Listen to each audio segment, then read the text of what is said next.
I don't know where you want to go with this today. All right, folks, what is going on? It is another week, Mr. Snaggy and myself, and we're going to rip this thing apart because some big news coming out today. Well, big news depending on what you're watching. I mean, maybe you're following other things like Russia saying, we may use nuclear weapons on Ukraine. What? There's a lot of crazy stuff going on in the news, but we're going to focus on Fed. Stephen, we got a lot of stuff on the Fed, don't we? Yes, that's right. Let's go. All right, so let's do this. We'll be right back.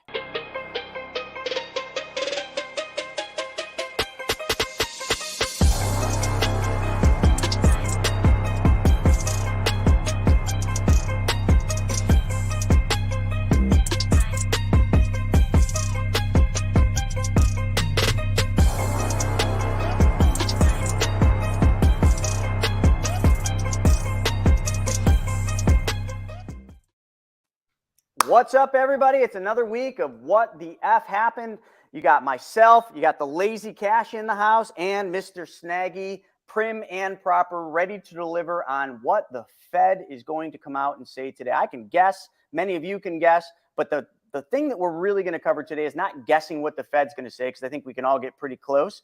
What is that going to mean, and what is the Fed going to do in the future, and how is that going to hurt all of us? So, Stephen, where should we start on this one? We got a good audience building here on TikTok's coming in strong this morning. Bring your questions and everything, post them up. We will answer as many of them as we can. So we got Instagram, TikTok, YouTube, and Facebook rolling. Stephen, take it away. Yeah, definitely. So today the Fed is going to come out. Jerome Powell is going to come out and announce what they're going to do with this latest interest rate hike. I believe the markets pretty much have baked into the cake another 75-point increase. I think that's what most people are looking at right now. Of course, you have a few on one side saying we need to go to 100 points, one full point, 100 basis points. There's others saying, whoa, we need to cool this down and maybe just take it to a half a point. We're going too fast.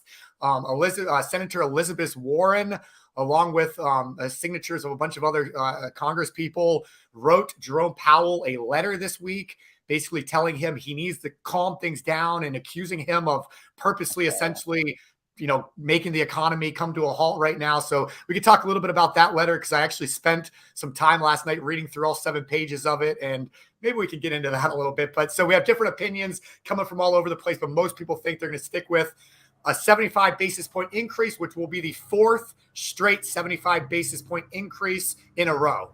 So we'll see where we go from there. Let's poll the audience here. So we got a whole bunch of people coming in, hola, and all sorts of other things coming in from all over the world right now. And we're going to cover, I'll get to that one question by Stang Gang 96. We'll definitely cover your question a little bit, but we got some things to get to. So right now, let's just ask everybody, where do you think they're going to go?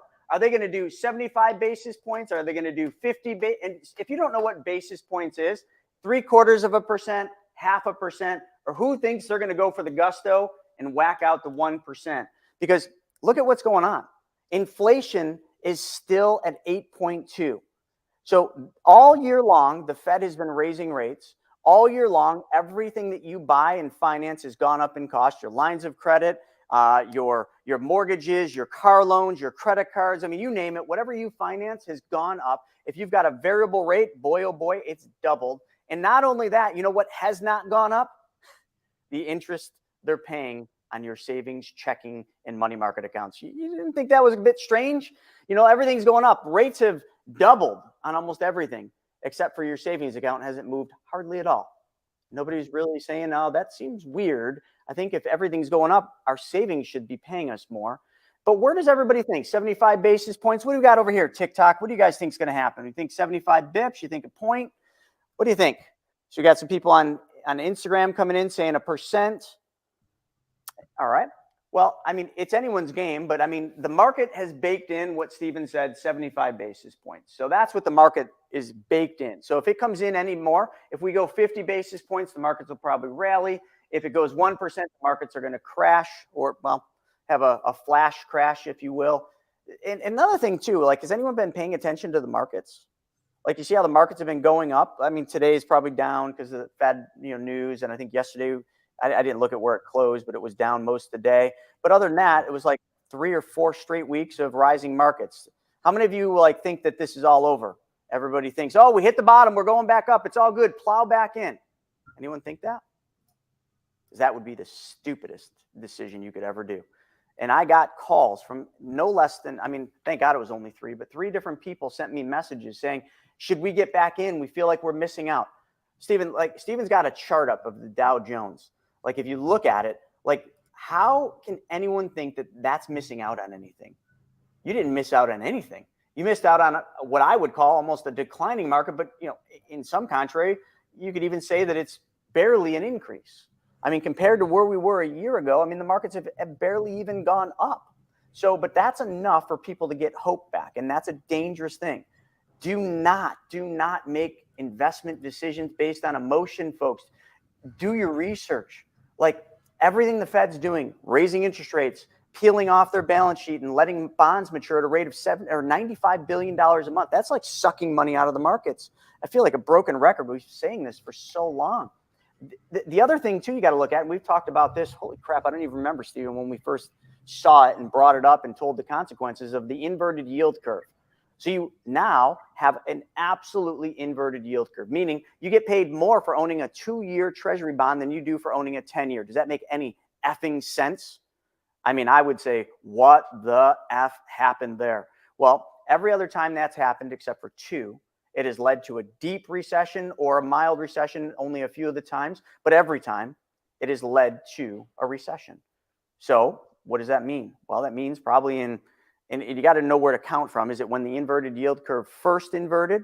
Okay, but then it bounced back. Is it now where it's solidly inverted? Like, where do you start counting? But it's normally anywhere between 12 and 18 months. From there is when you're deep into a recession. But folks, I got some news for you. We are in a recession. Whether you like it or not, whether you believe it or not, whether you listen to the idiots over there in DC saying, oh, we have changed the technical rules for what makes up a recession. It is no longer 2 declining GDPs. It's nonsense. It's just nonsense. So Stang Gang said 1%, and Stang Gang might be right. Like, the Fed has already said there's going to be some pain. I mean, in the news articles, there was tons of it where Powell said, you know, the economy is going to feel some pain. You're going to feel some pain while we get a hold of the inflation that we created. How many of you wish you could do that in your job, right? You create a massive problem, but then you come out and you're the victor and you're going to destroy and fix the problem you created. Like that doesn't work so well. But for the Fed, I guess that's just normal business. Let's print a bunch of money, create hyperinflation, but then say hyperinflation must die. We're going to slay it at the expense of every single person in this country and maybe even in the world, because it is a connected thing. That's just not, to me, the way that I would run a business. But who am I? What do you got to say about that, Stephen? No, you're right on. It's interesting stuff to see everything that's going on right now, with what the Fed is doing, with what people's reactions are, and different opinions on where things are going. You know, a lot of people are saying that when they come out today, you know, like you said, a 50 point would rally the markets, 100 would kind of flash crash the market. Staying at 75's probably going to keep kind of this small little trading range that we've been in happening. And then others are saying the other option would be, you know, they come out with 100 point today, but then they say their future guidance is going to stay at 50 points or something like that to kind of try and calm it at the same time. But I think that they'll just stay with the 75. And I think, you know, looking at different things and the actual data behind this stuff, I mean, it looks like we still have a long ways to go. Like, they could go a full point and continue to go full points to get us under control. I mean, inflation is just going nuts right now. Yeah. So tough. Let's see. What does it say? Tough American said we need 1%. I think Tough American's right. I think we do need 1. I really do. I think if we're gonna get this inflation under control, you need 1. But the problem with the inflation right now is you're not going to tackle inflation when you've got unemployment numbers so low. Too many people are working. This is look at this. Almost, yeah. So Larry.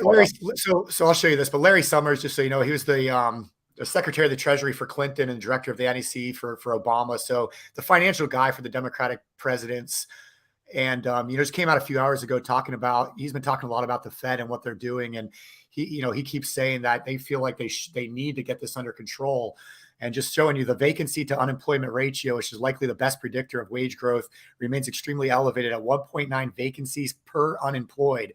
In 2019, this number was 1.2. The previous 70-year high was 1.5, and we're at 1.9 right now. So just goes to show you we still have a very long way to go with this. Yeah. And this is the stuff the Fed is trying to get under control that ends up driving the inflation to where we're at. I mean, we've had wage growth. I just saw an article on CNBC this morning talking about how wage growth, 7 points. So private payrolls rose 239,000 in October, better than expected, while wages increased 7.7%, which is great. And then you see the White House putting out these tweets talking about how Social Security has had its highest increase. But this is all due to inflation running so high. So when you look at inflation versus that wage growth, it's actually a net loss that people are taking. And these unemployment numbers staying like they are is just continuing to drive it. Nothing yet has really changed. Yeah. And the scary thing, folks, when you really look at everything, like I was running on the treadmill this morning and MSNBC, whatever that station is on, and, they're just the bullshit that comes out of their mouth. Sometimes I'm just like, how is this even legal? But the media, like if you're in Russia, the media is fully controlled by the government. It's hard to really watch the news, CNBC, CBS, all of them. I mean, even Fox News, depending on what, how you look at it, all of them have a completely different set of rules that they're following and an agenda. So half of it is just nonsense. So the hard part right now is seeing through to the truth. You almost have to shut the TV off, go to white papers, study history, and really listen to people like what you just saw putting out data, real data, because the news isn't going to tell you the real data.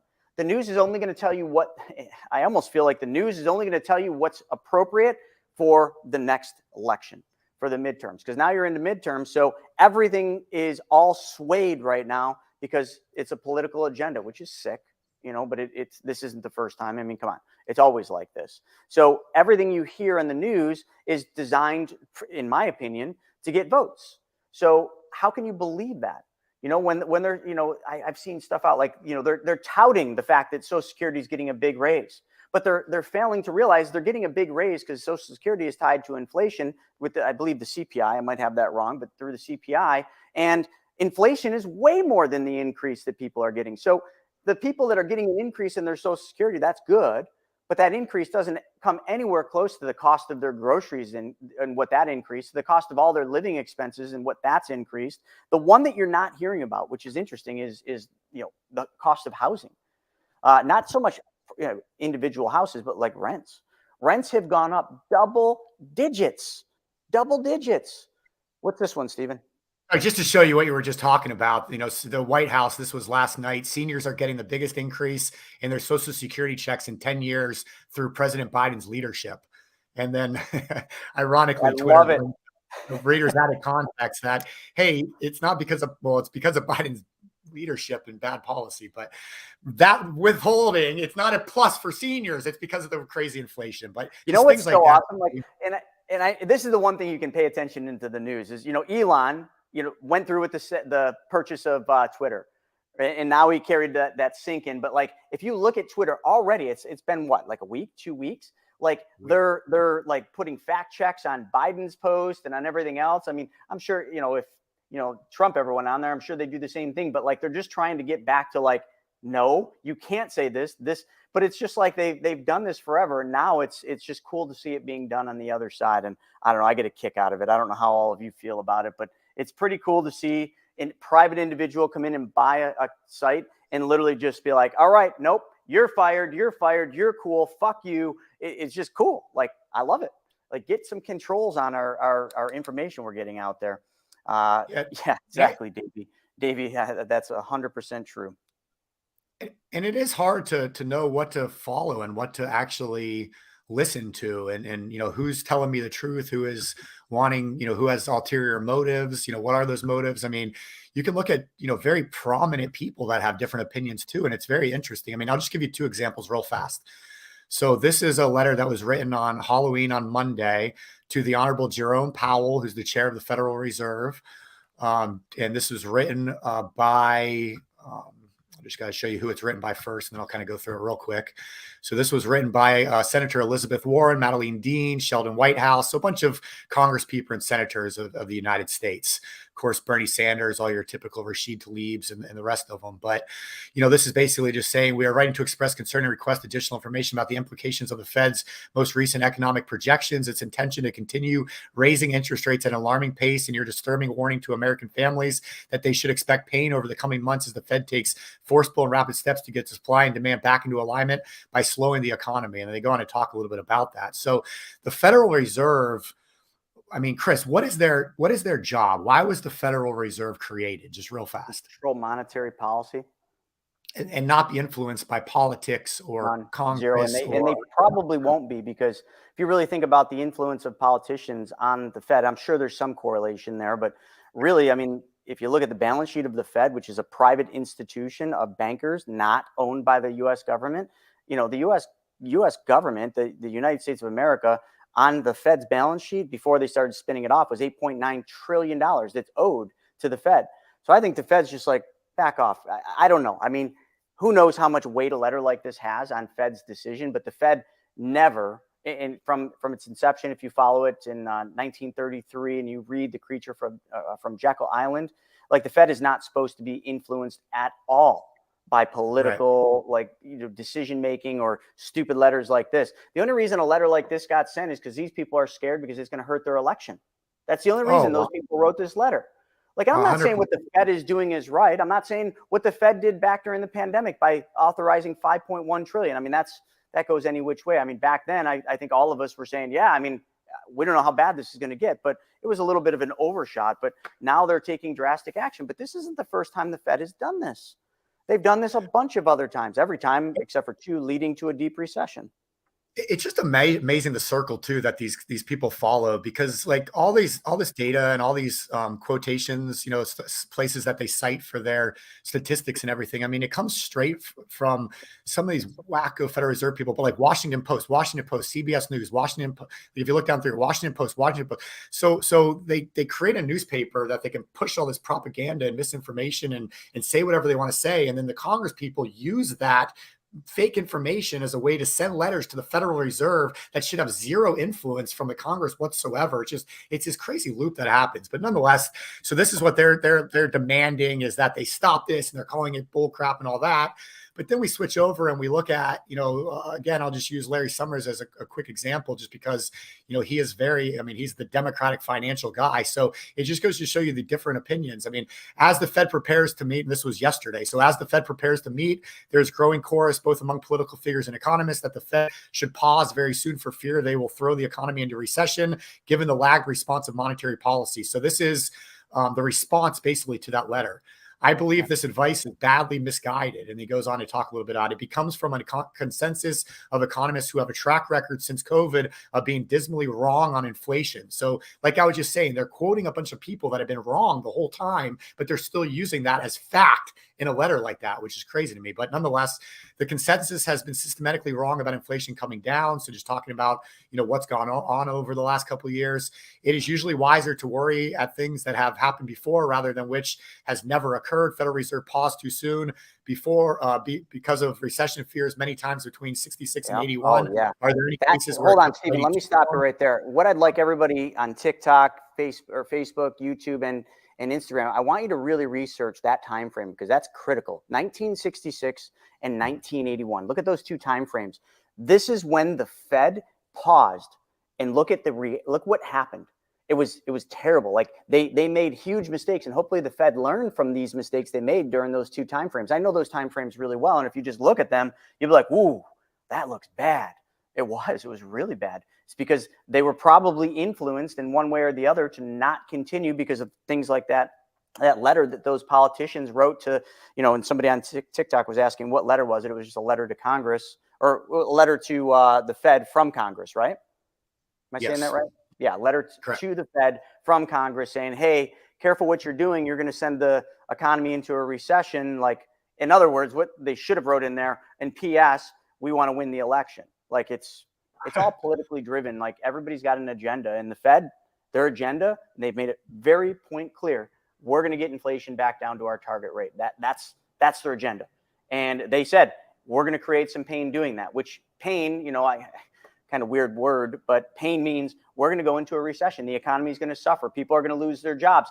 Companies are going to shut down. Companies are going to go bankrupt. Listen, like every other recessionary period, this happens. Businesses are going to fail. Banks will probably fail. You'll see a bunch of weak banks fail. You're going to see carnage.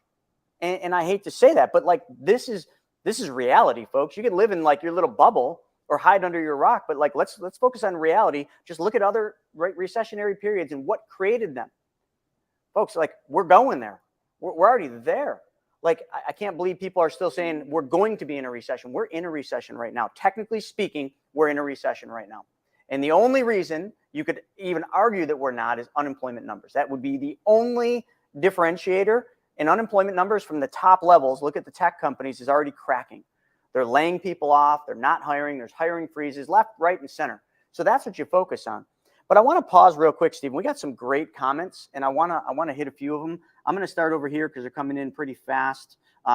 This guy, and it's pretty interesting, said, the KJV today on TikTok, I interviewed the author of Creature of Jekyll Island about 10 years ago, also the author of Thieves. So I would be super interested to hear what that person said, because if you haven't read the book Creature from Jekyll Island, folks, you have to. But I want you to really, it's a long book, and some of you won't get through the end. So what I always advise is start with the last chapter.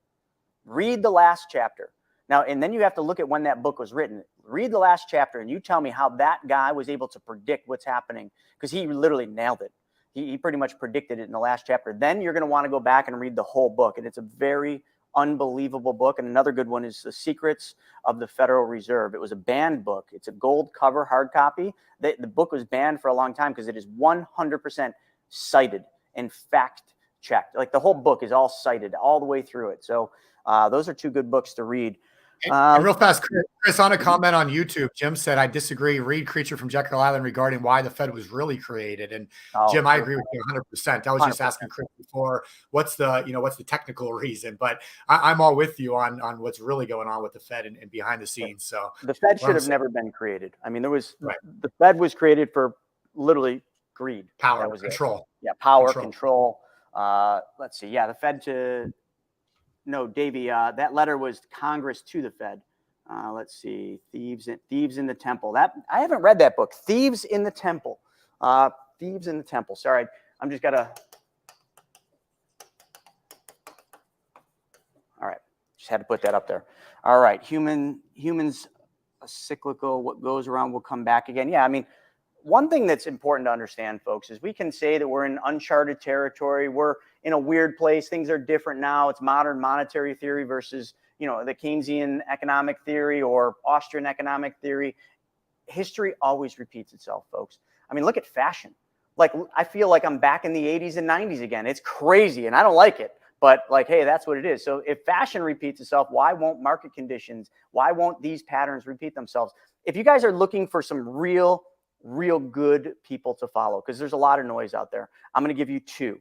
Jeremy Grantham, okay, just watch all of his interviews. Jeremy Grantham is a great one. He's super old, he's wise beyond belief, and he's wicked smart, and he'll tell you what's coming. And then what you do is you take someone like Jeremy Grantham, who's been in the game a long time, big hedge fund manager or owner, I think, and then you look at Ray Dalio. Ray Dalio just stepped down from the board of Bridgewater Capital. So now I think you're going to start seeing some real truths come out of this man. And if you read his book, Principles, in that book, he states his different stages of his life.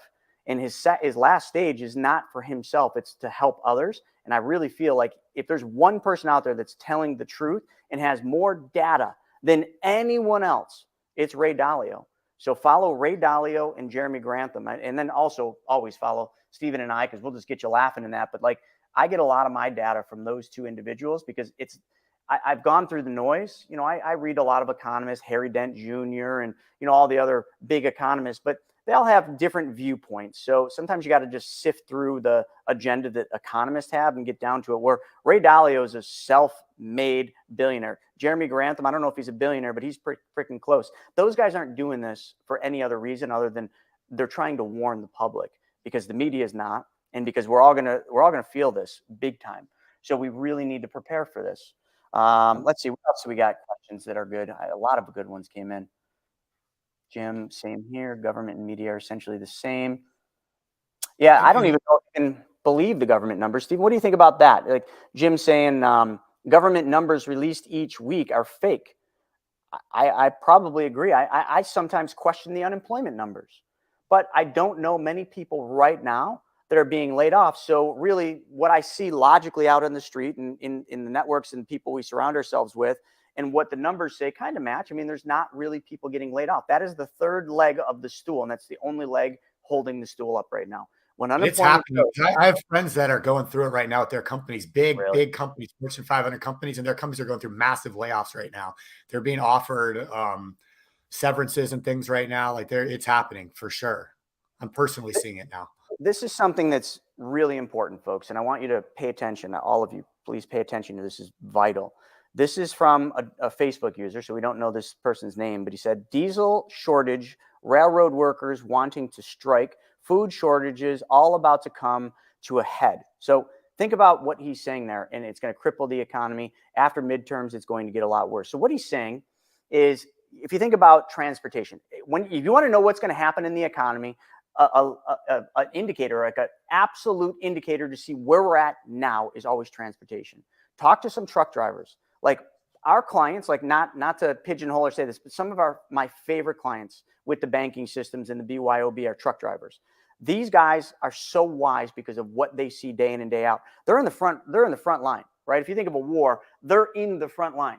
Okay. They see it before everybody else. If you're following real estate as an indicator of where we're at, real estate's a lagging indicator. You won't even see the impacts on real estate. You're seeing it a little bit, but you won't see it for another 12 to 18 months.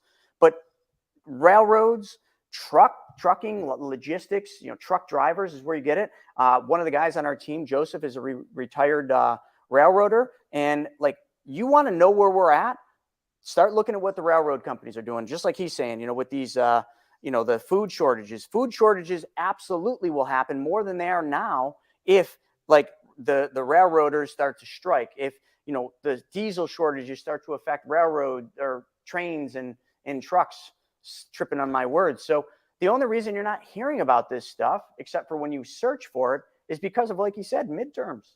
Like so much is being held back right now because it's a political agenda. It really is. And if you're watching any of the news stations, it's a political agenda. 100%. Even Fox News is a political agenda. Now there's some guys on, like Dan Bongino. I love watching him. I feel like you get more truth out of him than most, but still there's an agenda. So if you really want the truth, you got to read the white papers. You got to do the hard work, or just pretend that this isn't going to happen, and then you're in big trouble. Well, here's the pivot for just a second. This is one of the biggest stories of the year, in my opinion, that just came out this week.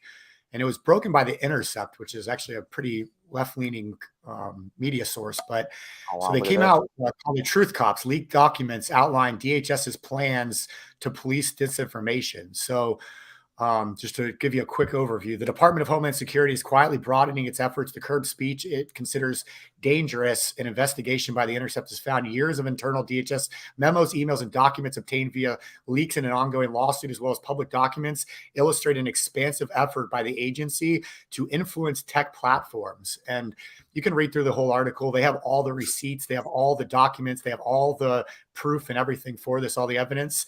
But basically it started in 2017. And if you look back to 2017, all the social platforms, that's when everything started to change. And if you remember earlier this year, there was another leaked article that came out that showed that they were actually coming out with this misinformation board. And the head of it, it was this lady, I forget her name, but she was wacko lady, but she was going to be the head of it. And so, when you start talking about, Chris, the media and the Congress are trying to control the narrative and not allow all this misinformation and stuff like that. Well, what is misinformation? And what is their opinion versus what's fact? And when you start getting into this territory, this starts getting really, really, really dangerous. So this is something to keep an eye on. And I would highly recommend every single person on here go read this entire article. It's very, very good and eye-opening. Yeah. And I just think, when people are thinking, okay, well, what will this look like? What will a recession of this caliber, based on the data and, what all these people are saying? And, we gave you some really solid people to follow. Jeremy Grantham, okay, Ray Dalio. You can read the books, Thieves in the Temple. That's probably the title right away. It makes me want to read that. Creature from Jekyll Island. So people are always asking, well, what is the truth? How do I find the truth? The truth has and probably always will be in books. I hate to say it, books. But a lot of people are like, oh, I'm too busy to read books. Get audiobooks. Okay, podcasts. Lots of truth in podcasts. Find podcasts that interview the people that you think are going to get the right agenda or get the right information out there, and start listening to podcasts. I'll tell you where not to go for the truth. Your TV. Okay. Do not go on the news channels like that. Reading the papers, which used to be, you know, my parents and my grandparents, that's where they got all their information, was in the paper. It's all bullshit nowadays. The only thing true in the papers, in my opinion, is the classifieds. That's about the only truth in the papers these days. Well, so if you want the truth, you gotta do the hard work and read about it. You got to study history.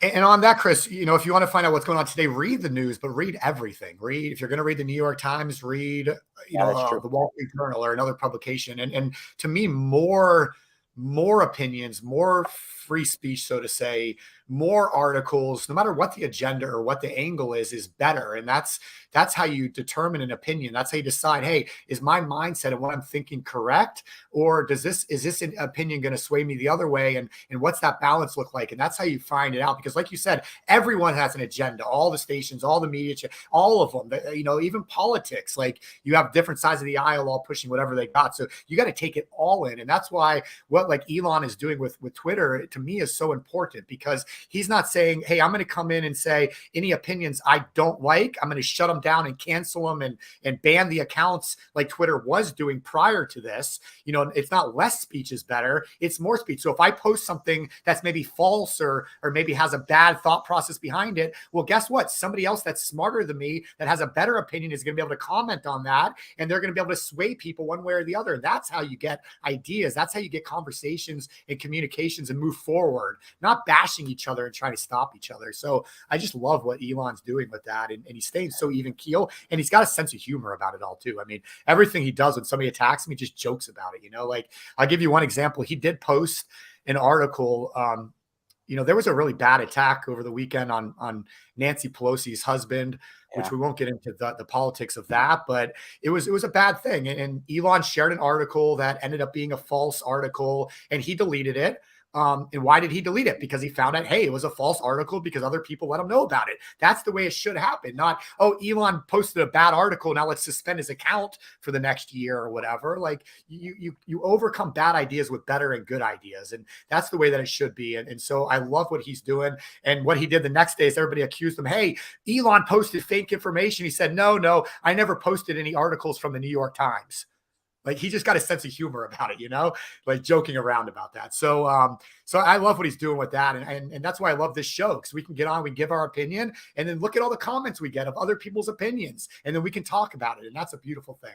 I do love that. And, you know, this show has really grown, you know, every single week, you know, for this show, we get over 6,000 people viewing the show, which is pretty phenomenal. The comments that come in, I mean, TikTok's always, you know, the leader in comments, YouTube being the second, which is always great. We love our YouTube and our TikTok followers, even though some of the haters that come in from TikTok, like right now they're coming in, you know, they try to take this decision or they try to take this conversation political every time. We just avoid it nowadays. You know, it's not about right or left at this point. It doesn't matter, you know, who was in office. We're going into a recession. It matters how it's dealt with, but it's not the blame game. You know, what I'm trying to say is forget about politics. This is all about you. And I remember a long time ago, you guys are going to laugh, but I read a book by Dr. Phil when I was in a really hard time in my life, in my 20s. And it was that book, I can't remember the name of it. It was all about taking responsibility for things that happen in your life. It's nobody else's fault. It's your problem. Nobody else cares. Nobody else is going to fix it. It's your problem. So deal with it. Whether somebody else created the problem, like we didn't create this problem. We're not going to create the recession as citizens, but we're going to deal with it. It's going to become our problem. When you get laid off, that's going to be your problem. When your mortgage, you know, is going into foreclosure, that's going to be your problem. So it's better to just stop blaming and start just taking responsibility of the actions in your life and do things that are going to change that. Somebody had asked about debts, like how do we pay off debt? It's simple. Like, you know, and this is Dave Ramsey, love him or hate him. We don't particularly love him, but he's got it down for debt. And we show how to do this better than Dave Ramsey, but you put the debts from lowest balance to highest balance. Forget about interest rates, lowest balance to highest balance. You pay off the smallest balance. You take the money you were given to that debt, you recycle and recapture that money, and you put it into a segregated bank account. Like go to the bank and open up a second bank account. Put that money in there and don't touch it. Don't get a debit card. Debit cards are evil. If any of you have a debit card, here's my suggestion. Rip it up. Get rid of it. They're bad. There's nothing good about a debit card. Oh, I use it all the time. That's why you have no money in your bank. Sorry, don't mean to poke the bruise, but debit cards are not a good tool. Credit cards, you can use them effectively, but just make sure you got a plan to pay them off every month before you get dinged the interest. So lowest balance to highest balance, recycle and recapture the money you're giving away. That's how you get rid of debt. We have lots of videos on our YouTube channel at the Chris Naugle that show you exactly how real clients of ours are paid off tremendous amounts of debt and timeframes that you wouldn't even believe are possible. And they didn't change anything in their life except for one thing. So if you guys are interested in the debt snowball, then watch that. But there's a whole nother element. Let's see. Elon just cut 25% of Twitter workforce in addition to Ford executives. Yeah, that was all over the news. Let's see. What else we got here? We got so many comments coming in. I don't even know where to start and end. They're great comments. We can get Biden's take on it. I want to keep hitting. I've had like 4 people. TikTok, they're going so fast. I'm having a hard time keeping up with them. But TikTok, like we got a couple people here, and I love it. They're named Dura Diesel 1. These folks are really in tune with what's going on. And Bill right here, my father worked for the railroad. Every time they went on strike, the government stepped in, forcing them back to work till the contracts were settled. Because the government understands that if the railroad goes on strike, shit falls apart super freaking quick. So as you see, like right there, and then the price of fuel going up. Like I know many of you that drive gas powered cars, you're noticing, it seems like the price of fuel has come down. That's because, the idiots up in DC have opened up and started using our reserve surplus oil that we need for emergencies to bring the price of oil down. That is the stupidest fucking thing they could do. I don't care what side you're on. No politician should ever do that. That is 100% to buy votes. Oh, and then paying off people's student loans. Like, listen, happy for the people that are getting their student loans paid off, but they're not getting their student loans paid off. Supreme Court, stop that one right away. You can't pay off personal debt on the taxpayer's dollar. It's not even in the, you can't do it. But hey, it gets votes, right? And that's I guess all that it matters when you get to that side of it. Both sides. Let's see. But I just think these comments about fuel are really important and about railroads and transportation, because every truck driver I'm talking to, they're seeing it big time. And that is not good. Yeah, the fuel thing is going to get worse too. I mean, Biden had a speech over the weekend where he basically issued warnings accusing oil and gas companies of war profiteering off Russia's invasion of Ukraine, and basically saying he's going to put a windfall tax on them right here. Escalated weeks of sharp warnings to energy producers on Monday by floating a so-called windfall tax on their corporate profits, calling out major gas companies for racking up. While he's actively, it's just absolutely insane. I mean, it's capitalism. It is part of it. You got to say it's capitalism, right? Like companies are allowed to make profits, but I will agree with what Biden said there. The oil companies are certainly, they're showing record profits right now, and they are right now. But that's what over the last 5 years they haven't. Here, I'll show you. So last 5 years they've heard that. I don't understand the argument for a windfall profits tax on energy companies. If you reduce profitability, you will discourage investment, which is the opposite of the objective, which is to have more oil and gas in this country. And so if you're actively saying, I'm going to shut you guys down, I'm going to tax the hell out of you, I'm not going to let you profit, why would they then want to invest and grow their operations and provide more to the people? And if it's a fairness argument, I don't quite follow the logic, since even with the windfalls, Exxon has underperformed the overall market over the last 5 years. So they don't even have a windfall. I mean, so, there's two sides to that. I think what is happening, and more, just look at Saudi Arabia, where most of the oil comes from, and Russia, they're definitely, profiting from the war efforts and, what they're doing to Europe, like with the gas lines. But hey, that, all bets off when you're in a war. Like that's just war.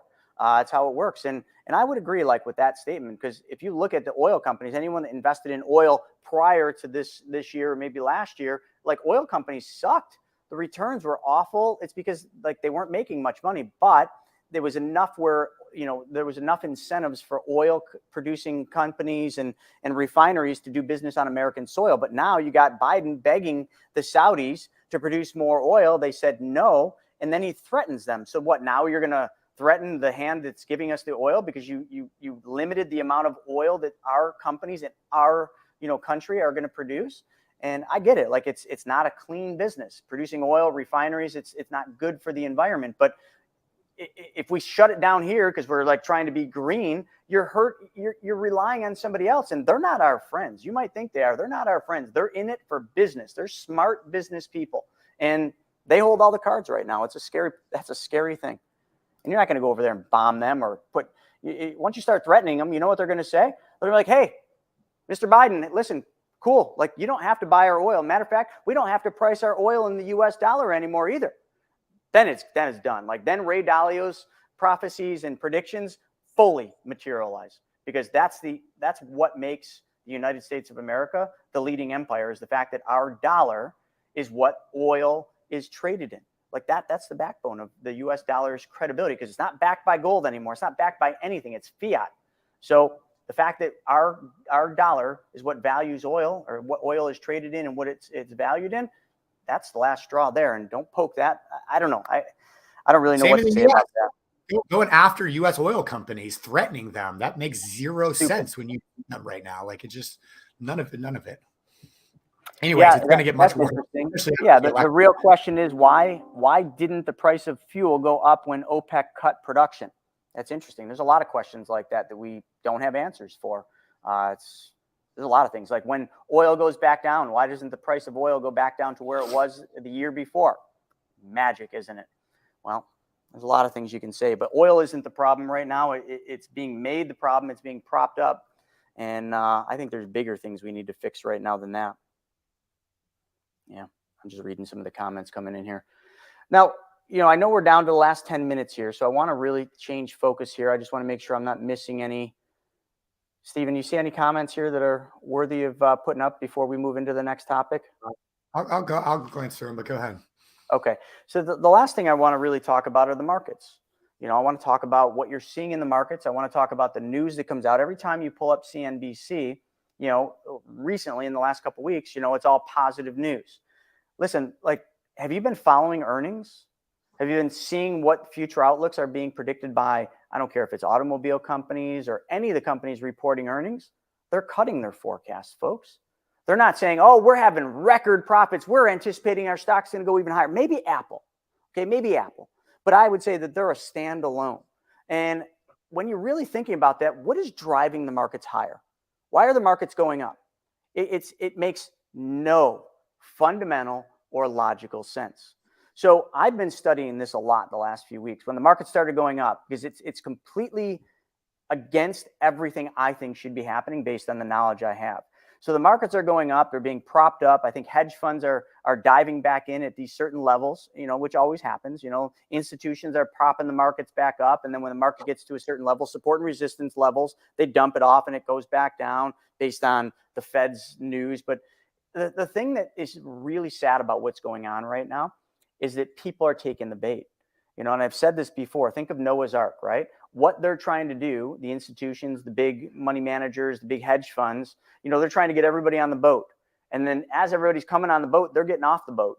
And then they just sink the boat and they take all their profits off the boat with them. I mean, that's the best way to think about this, because that's exactly what's happening.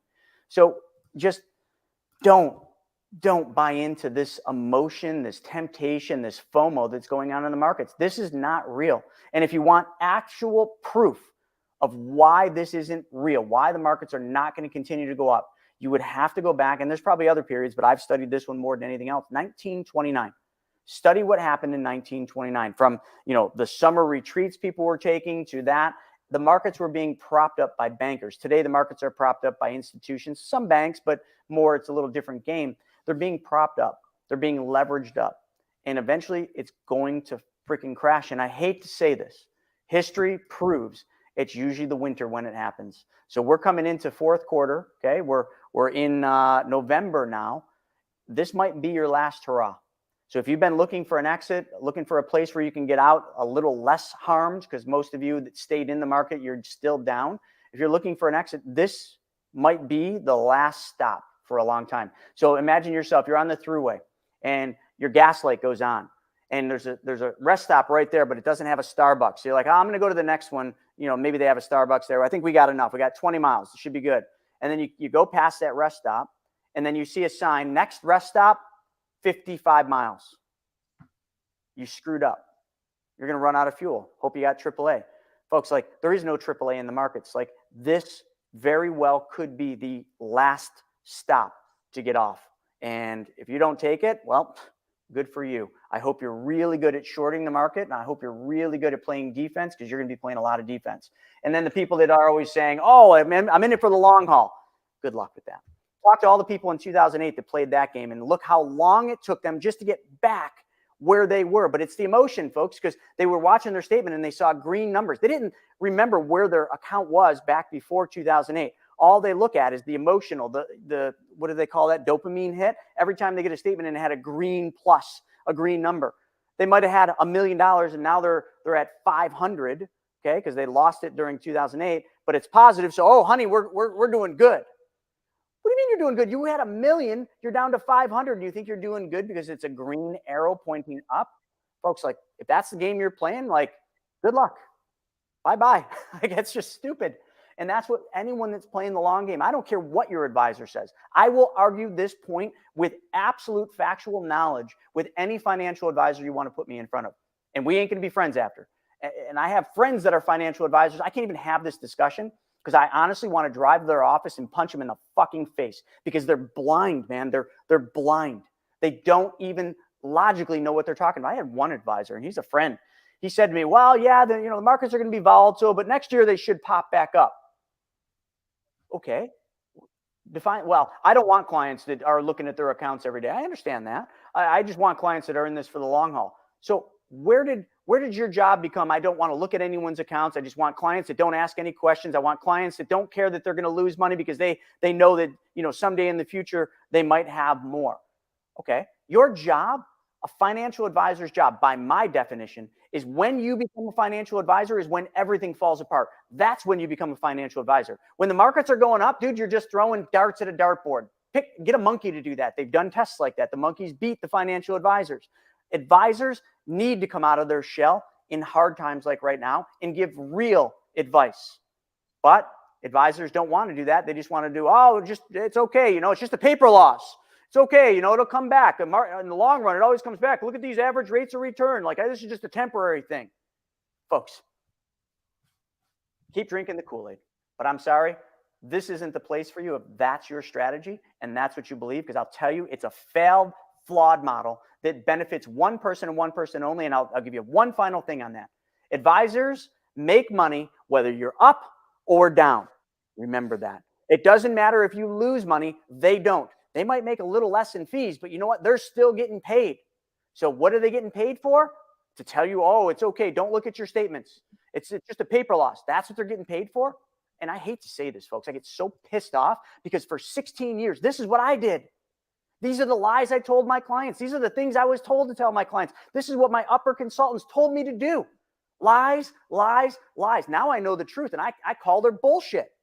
And that's exactly what it is. I didn't mean to go on a rant, but man, stop taking bad advice. Start looking out for yourself. There's no one on earth that cares more about your money than you. So be a good steward of your money. Learn a couple things. Learn how to protect and preserve your wealth. That is the only thing that matters right now. This isn't the time to get greedy. This isn't the time to be like, oh, I'm going to make a bunch of money right now. This is the time to hunker down. This is the time to get your house in order. And this is the time to preserve your fucking savings. And if you've got another agenda or a better thing, please tell me. You're wrong. And I don't mean to be an asshole, but you are. I'm done. I mean, you don't have to take your word for it. Just look at this. Don't want a recession? Root against the Phillies in the World Series. Unfortunately, they won last night big, and they're up 2-1 right now with Game 4 tonight. So you better start going, hey, go Astros, because it's coming otherwise. Oh, I love this. Alpha SI Group said, protect your hair, preserve it as it's gone. Well said, man. Well said. All right, folks. Well, hey, we're going to be going live at 1 p.m. like every single Wednesday. Steven's got something amazing. I can't wait to see what we're going to deliver at 1 p.m. Steven, you want to give it just a quick 30-second on this awesome, topic you're going to be covering today? Yeah, no, I mean, it's all about wealth preservation. So what you can do right now to put your money in the right places and take advantage of what you can take advantage of to continue to at least outpace inflation. Maybe we're not going to become millionaires right now, but we're going to preserve that wealth. We're going to at least outpace inflation. We're going to show you exactly how to do that using two assets that banks actually put all of their money into. So a lot of people don't know this, but banks put over 90% of their M1 money supply into these two asset classes. And we're going to talk at 1 p.m. today exactly what the banks do, what the wealthy do, and what you can do right now today to put yourself in that exact same position so you can get past all this craziness and volatility and crashes and Fed moves and everything else we've been talking about today. You'll be able to survive it, do well, and you'll be fine. Join us at 1 p.m. today to learn all about that. Awesome. If you guys want to join us, it's free. There's no cost. There's no obligation. We actually give you a free book on how to get all the money back for every car you're going to buy, drive, and own. Go to Chris Naugle. Just look at the screen, chrisnaugle.com. 2 index fingers down to Wealth Webinar. Register and join us at 1 p.m. Eastern. If you register and you can't join us, but you're like, oh, I really want to see this, no problem. A couple days after we edit it, it will be up on the YouTube channel, and you can go in and watch the recording, but you must register in order to get the recordings. So with that being said, folks, this has been a fun episode of What the F Happened. Stephen brought the heat today. Lazy Cash did absolutely nothing, but I guess that's what Lazy Cash is supposed to do. Just sit there and do nothing. But with that being said, we'll see you next time, folks. Have a good day.